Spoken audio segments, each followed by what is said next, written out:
저는 한국 디지털 트윈 연구소의 양명진 대표입니다. 교수님을 이제 2015년도에 이제 만났는데 깜짝 놀랐어요. 어떻게 저게 기술로 저게 해결이 되지? 김탁균 교수님 한 40년 이상 연구한 결과를 세상과 사람을 위해서 널리 좀 퍼뜨려야 되겠다. 그런 소명의식을 가지고 한국 디지털 트윈 연구소를 만들었고, 저는 김탁균 교수님 연구한 결과를 널리 퍼뜨리는 전도사입니다. 제가 말씀드릴 거는 일단 연속성을 보장하기 위해서 김탁균 교수님이 좀 훌륭한 강의를 해주셨는데, 굉장히 궁금한 것도 있을 거고, 복잡한 머리가 명쾌해진 분들도 계실 거예요. 그래서 Q&A를 먼저 시작하고, Q&A를 적극적으로 참여해 주신 분들한테 교수님이 직접 쓴 시스템 모델링 시뮬레이션 책자를 선물로 드리도록 하겠습니다. 김탁균 교수님 강의한 내용 중에 궁금한 것들이 있으면 손을 한번 들어주시죠. 저 뒤에 마이크 좀 드리시죠. 예, 안녕하세요. 저는 국방과학연구소 선임연구원 김창원이라고 합니다. 일단 제가 모델 기반 시스템 공학을 전공했는데 오늘 교수님이 발표해 주신 내용을 잘 듣고서 가장 유토피아적인 내용이라서 기쁘게 잘 들었고요. 네, 실무에서 제가 궁금증이 있는데, 제가 이해한 디지털 트윈은 결국에는 간단하게 얘기하면은 실제와 똑같은 놈을 디지털화 시켜가지고 거기에서 이제 실제로 뭔가를 테스트해 보기엔 돈이 많이 드니까 가상 환경에서 우리가 궁금했던 점들을 계속 모의하고 뭐 이렇게 해서 데이터를 뽑아내고 그 결과를 활용한다, 이렇게 저는 이해를 했거든요. 그 관점에서 제일 중요한 거는 디지털 트윈을 구축을 했을 때 실시간 데이터를 이제 주고받고 해야 되는데, 아시다시피 국방 쪽에서는 그 실시간 데이터 통신이 보안 때문에 매우 중요하지 않습니까? 그래서 저는 디지털 트윈을 국방에 적용한다는 것에 대해서 회의적입니다. 이거는 사실 디지털 트윈은 보안을 취약하게 하는 것이기 때문에, 그래서 이 부분에서 실무적으로는 모순되는 부분이 있을 것 같은데, 이 부분이 어떻게 해결이 될 수 있을지, 아니면 좀 좋은 방안이 있는지. 이제 굉장히 좀 좋은 질문이신 것 같고요. 아까 교수님께서도 말씀하셨지만 멈티를 지금 국방부의 화두잖아요. 그 멈티 중에 이제 무인 체계로 가려 그러면 실시간으로 그 무기 체계를 제어를 할 수 없으면 그 무인 체계를 운영하기 힘들겠죠. 교수님의 직접 질문에 대해서 답을 해주시면 좋겠습니다. 지금 질문에 대한 답은 제가 내릴 수 있는 부분이 아니고요. 기술적으로 지금 말씀하시는 것은 디지털 트윈을 운영에 활용하는 방안에 대해서 하고, 디지털 트윈은 운영에 대해서만 활용하는 게 아니고 설계가 더 중요합니다. 우리 시스템공학에서 하고자 하는 게 실제 체계를 설계하는 부분에 대한 게 50% 이상이 있기 때문에 그런 문제를 제가 해결할 수 있는 방안은 전혀 없습니다. 운영에서 그렇게 하는 거에 대해서는 국방에서 보안을 어떻게 하고 실제로 필요한 부분이 어떤 부분이고 하는 것은 정책적인 결정이지 기술적인 것은 전혀 아닙니다. 정책에서 하자고 하면 기술은 아무 문제 없이 할 수 있습니다. 기술적으로는 가능한데 정책적으로 못하는 부분이다. 그러나 지금 말씀하시는 것은 디지털 트윈의 반쪽 부분이다. 크게 보면 시스템공학에서 집중하는 것은 만들기 전에 설계하고 그거를 실제 구현하는 단계에서는 지금 말씀하시는 그런 데이터 문제는 발생하지 않는다. 그렇게 답을 하겠습니다. 예, 결국 무인 자율 체계로 가려 그러면 기술이 뒷받침이 안 되면 안 되는 거고, 정책적으로는 어쨌든 그렇게 가겠다고 저는 결정됐다고 보거든요. 또 다른 질문.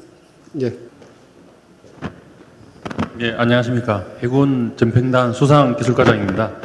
아까 교수님 발표 잘 들었고요. 그 내용에 분명히 다 포함됐다고 저는 아까 강의 들으면서 느꼈는데, 실질적으로 상당히 구현이 불가능할 부분이 많을 걸로 보고 있습니다. 근데 한 가지 눈여겨볼 것은 현재 그 세계적인 추세에서 미 국방성이나 이런 쪽에서 계속 디지털 트윈에 대해서 이제 실질적으로 적용하는 부분에 대해서 강조를 하고 있고, 아시다시피 이제 무인 체계와 관련해서는 그 한국 해군에서도 지금 저희 무인 수상령 그 개념 설계를 지금 올해만 내척을 하고 있거든요. 하면서 이런 부분에 대해서 저도 이제 나름대로 고민을 하고 있는데, 미 해군이 지금 하고 있는 아까 그 연동 표준이라든지 이런 부분들이 어느 정도 진척이 됐는지, 그리고 실질적으로 우리가 무기 체계라고 하면 시스템 오브 시스템 중에서도 체계를 개발하는 것도 있고 체계를 사오는 것도 있고, 특히 우리 같은 경우는 예를 들어서 뭐 추진기라든지 추진 엔진이라든지 이런 부분들은 사실 많이 사오는 부분들도 있거든요. 근데 그게 이제 개발 그 시스템 안에서의 연동을 어떻게 가져갈 거냐. 그게 저 관심이 좀 많습니다. 그 다음에 이제 표준 아키텍처를 지금 이제 무인에서 하고 있는데 이거와 디지털 트윈의 어떤 표준과의 관계가 어떻게 진행되고 있는지 그걸 좀 질문드리고 싶습니다. 예, 아주 좋은 질문이신 것 같고요. 체계 연동 표준들은 이미 다 표준화가 돼서 지금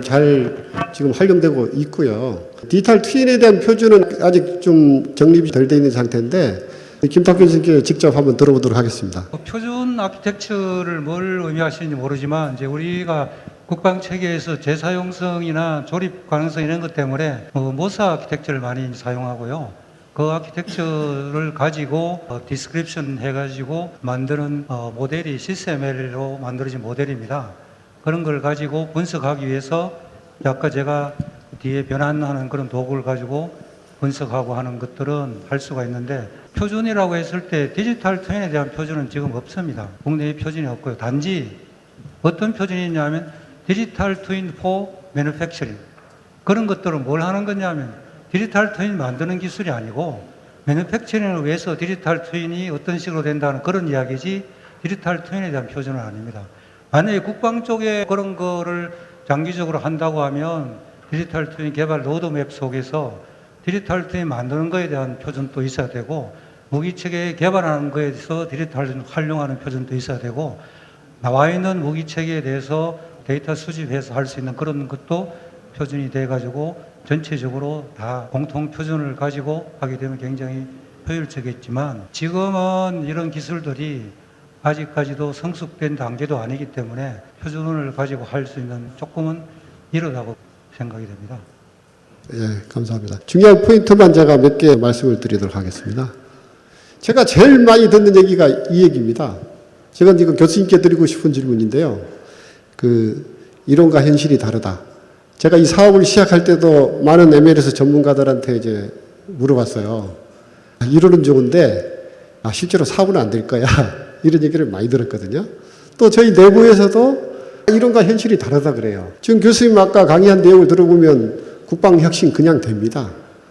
근데 실질적으로 많은 사람들이 이런 선입견을 가지고 있거든요. 교수님 이 부분에 대해서는 어떻게 생각하십니까? 우선에 지금 그 두 개의 용어가 차원이 좀 잘못된 것 같은데요. 이론하고 실제가 다르냐 하는 게 있어야 되고, 그 다음에 이상하고 현실이 다르냐 이렇게 돼야 되고, 저거는 차원 자체가 이론하고 현실이 조금 안 맞습니다. 어쨌든 그거는 그렇게 이해하고, 현실하고 이론이 달라지면 무슨 이야기냐면 이론을 제대로 적용을 못했다는 겁니다. 어떤 이론도 현실을 표시할 수 있어야 되고요. 아까 제가 시험평가할 때도 이슈가 됐지만 시험평가를 디지털 트윈을 못합니다. 하면 못 믿습니다. 하는 것은 디지털 트윈이 실제 현상을 반영을 못했기 때문에 그런 거죠. 그래서 제가 실제 현상을 반영하는 디지털 트윈 보정 모델을 집어넣은 겁니다. 그게 모든 케이스에서 동작한다면 실제 시험평가하고 똑같아야 되겠죠. 그래서 저 부분은 제가 요약하게 되면 이론을 정확하게 적용하면 현실하고 똑같이 돼야 된다는 거고요. 현실에서 이론화 시키는 게 정확하게 안 될 때는 이론적인 부분하고 현실적인 부분의 차이를 다시 보정 모델로 만들어서 학습시키면 똑같아진다. 이게 끝입니다. 예, 저희가 디지털 트윈 사업을 하면서 시스템 엔지니어링을 하면서 가장 많이 부딪히는 부분이 다 해봤어. 다 우리 하고 있어 이러거든요.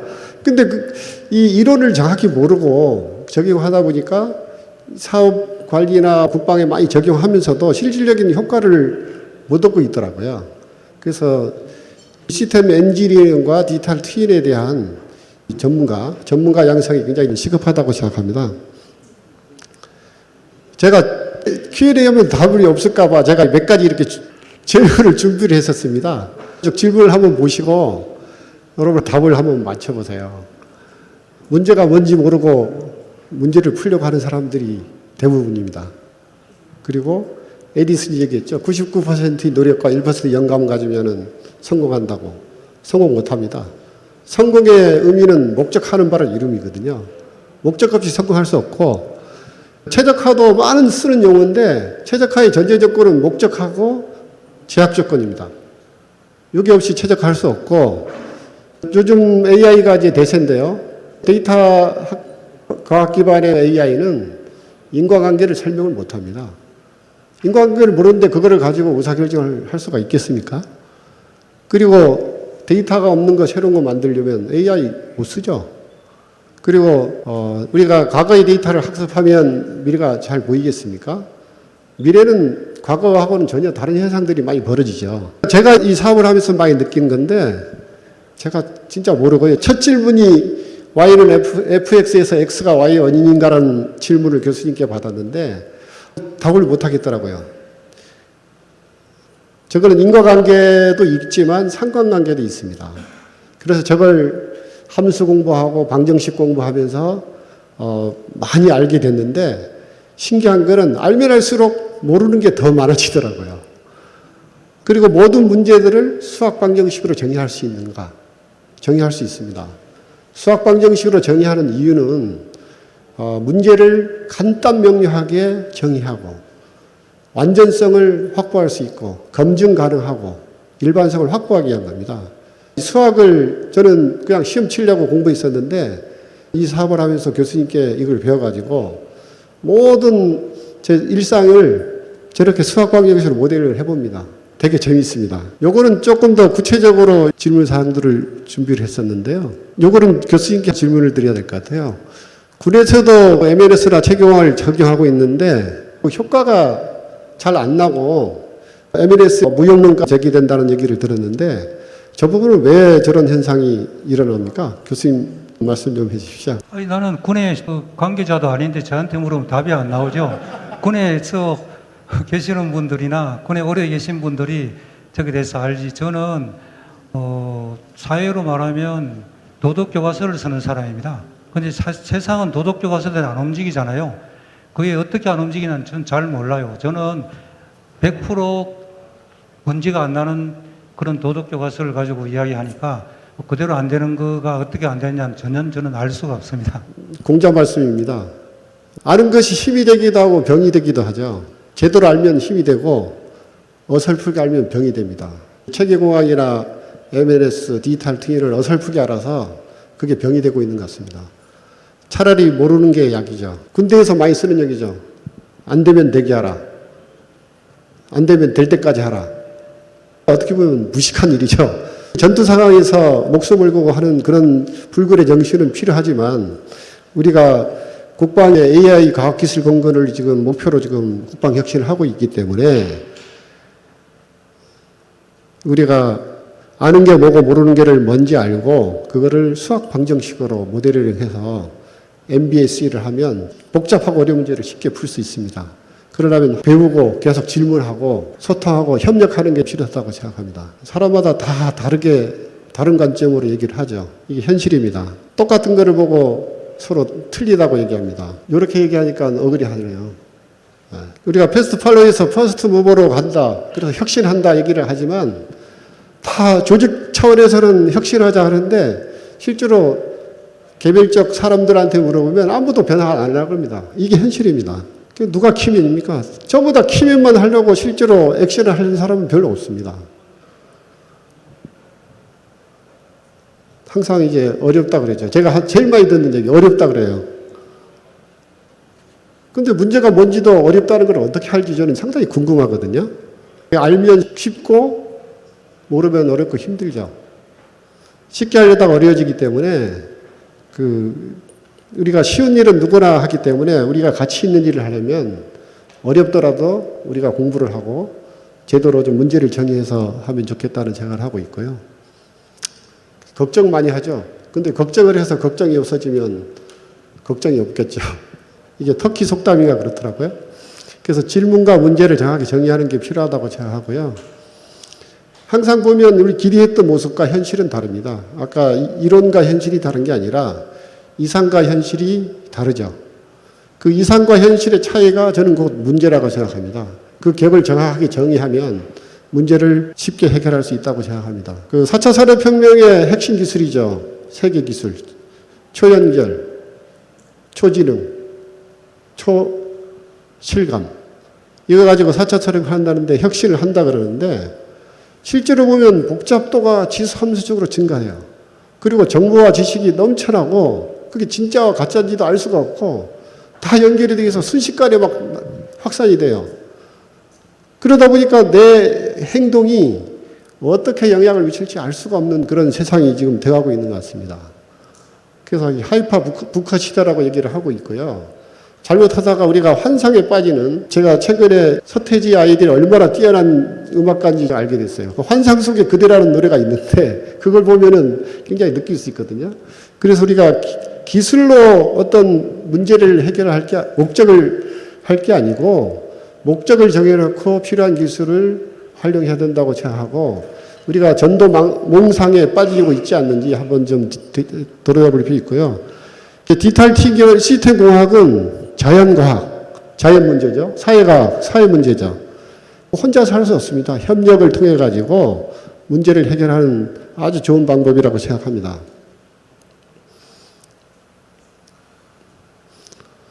여기 챗GPT한테 제가 물어봤더니 답은 할 수 있지만 문제 해결은 안 된다고 얘기를 한 겁니다. 우리가 실현 불가능한 꿈은 상상, 공상, 망상이나 허상입니다. 혁신은 이상을 실현하고 그게 그 문제를 해결하는 것이고, 현실과 이상 간의 갭이 이제 문제이고 그 목적하는 바를 이름이 성공하는 겁니다. 여기서 이제 이상을 지수하는 게 굉장히 중요합니다. 측정할 수 없으면 관리할 수 없죠. 그래서 이상을 지수화하고 그 제약 조건을 잘 알면 우리가 최적화를 할 수가 있습니다. 국방혁신 4.0 개념 목표가 AI 과학기술 강군 육성이더라고요. 우리가 하려고 하는 건 딱 4가지입니다. 아까 교수님께서 말씀하셨지만 현재 상황이 어떤가? 이렇게 하면 어떻게 되지? 어떻게 하는 게 제일 좋은 거야? 의사결정할 때 항상 하는 거잖아요. 그리고 새로운 거 만들려면 어떻게 해야 돼? 이 문제거든요. 그러면 답을 구하려면 지식과 경험과 창의와 지혜가 있어야 되는데 다 허술합니다. 결국 우리가 지금 현재 필요한 능력은 지혜입니다. 결국 지혜는 디지털 트윈 기반의 시스템 엔지니어로 가상 실험을 통해 가지고 지혜를 구할 수 있다고 생각합니다. 자, 과학기술 광고를 어떻게 실현할 것인가? 결론은 DBS입니다. 디지털 트윈 베이스드 시스템 엔지니어로 시행착오와 실패를 가상에서 마음대로 해보고 우리가 원하는 문제를 풀 수가 있고 목적을 달성할 수 있다고 생각합니다. 그런데 아까 교수님께서도 말씀하시지만 모르고 하면 역효과가 난다는 겁니다. 제가 이걸 찾아봤는데요. 이것도 챗GPT를 이용해서 좀 활용해 봤어요. 크게 보면 비용, 개발 시간, 품질, 리스크, 기대 효과가 이렇게 됩니다. 왜 이렇게 좋은 거를 왜 안 할까요? 결국 이런 것들을 디지털 튕겨의 시스템 엔지니어링을 통해 가지고 전투 발전 요소를 최적화해 가지고 미래 국방 체계를 만드는 것이 AI 과학기술 가야 될 길이라고 생각합니다. 다 넘어가도록 하겠습니다. 저희 자랑을 해야 되니까 저희는 디지털 트윈 기술 수준을 IITF에서 정의했는데요. 잘 맞지는 않습니다. 근데 저희는 최고의 기술 수준을 보유하고 있고요.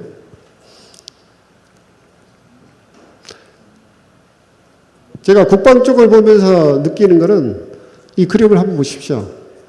다 따로 놀아요. 소유 결정하는 사람 따로, 사업 관리하는 사람 따로, 실제로 개발하는 사람 따로, 시험 평가하는 사람 따로, 운영하는 사람 따로. 이런 따로따로를 결국 디지털 툴 이용해서 공통 플랫폼을 만들면 시스템 엔지니어링 아까 크레들 같은 것도 하나의 좋은 도구가 될 텐데 그런 것들이 소통해동 플랫폼을 만들면 그런 부분들이 많이 해소되지 않을까 그렇게 생각합니다.